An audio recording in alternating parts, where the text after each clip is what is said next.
International accounting deals with three major issues.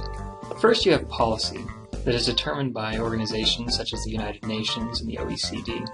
They develop treaties and other regulatory items that tell us how we can organize and run our business within the global community. Next, we have our business activity. And this is where we begin expanding our markets and trying to attract new customers in different countries. And all of this operates within the frameworks of the countries in which we're operating. So the countries have tax regimes, they have their own standards for how they're going to record different accounting practices, as well as getting into the culture and what is expected that a business does within that community.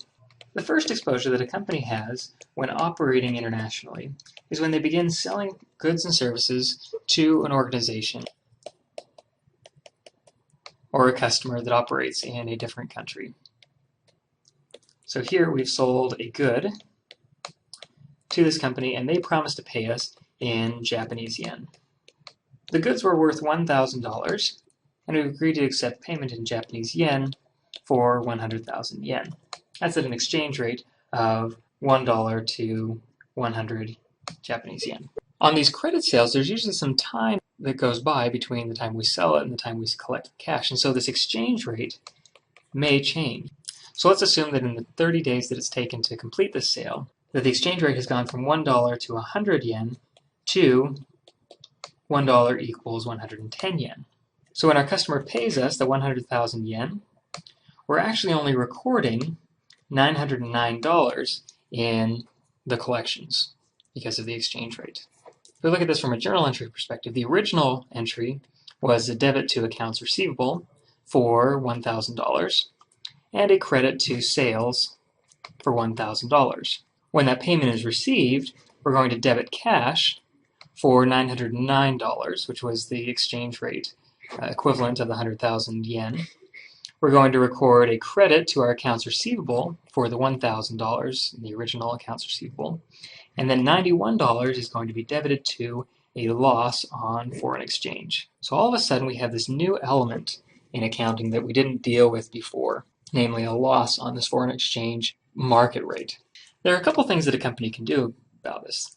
The major one is what we call hedging. And basically what hedging does is it takes that loss and it kind of insulates us from experiencing that loss. And a couple ways we can do this is, first of all, looking at a foreign exchange option, which allows me to set the exchange rate that I'm going to be collecting this cash on for a specific rate, called a strike price, or strike rate, for a specific amount of time. That means that any collections that come in from my customer in the foreign country are going to be paid at that specific rate.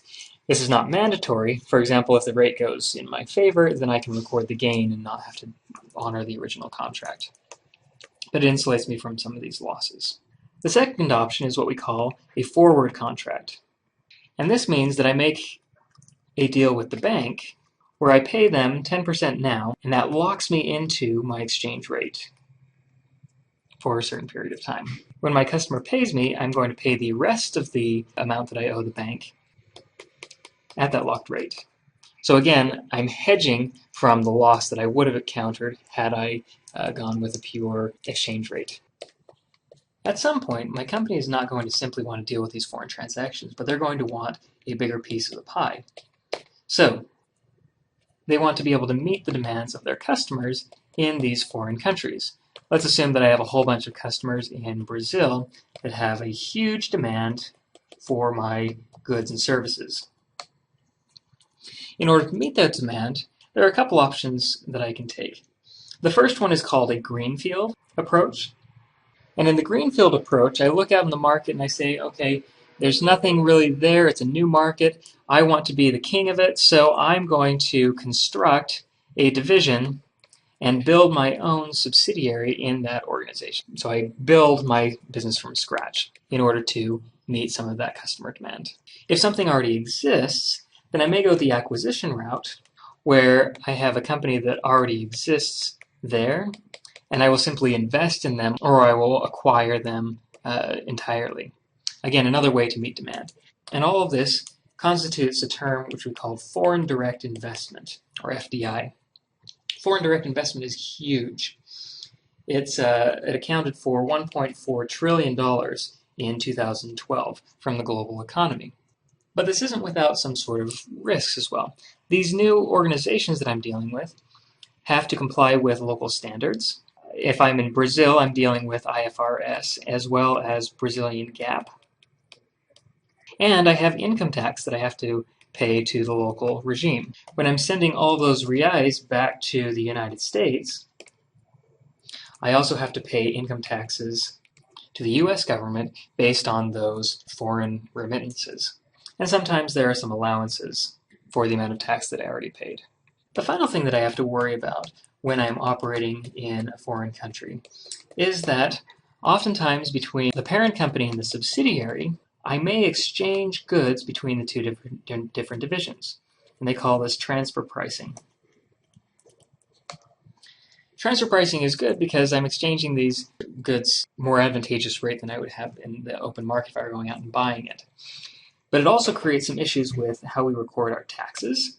And oftentimes, tax auditors will spend a lot of time looking at transfer pricing to make sure the company is not manipulating or trying to avoid taxes in specific regimes. It also allows for some sort of manipulation in performance measures.